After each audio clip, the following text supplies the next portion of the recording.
খুলে দাও নালে বুঝবে না। হ্যাঁ এটা সারপ্রাইজের পরে সারপ্রাইজ পাপা। এটা পড়ি।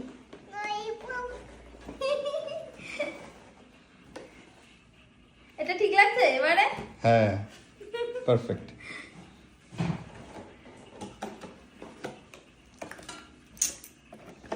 কেক দেখো বিগড়ে যায়নি তো? না ঠিক আছে, একদম ঠিক আছে।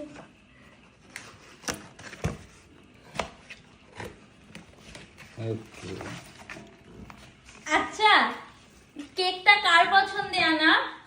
কেন? কে চুজ করেছে? আমি। ওয়াও, এই যে সত্যি বাটারস্কচ। ওই যে ও কাটার জন্য ব্যস্ত বাবু। পছন্দ হয়েছে। কি সুন্দর হয়েছে, ওয়াও। এটা খুলে দাও। সত্যি অনেক সুন্দর হয়েছে। Thank you.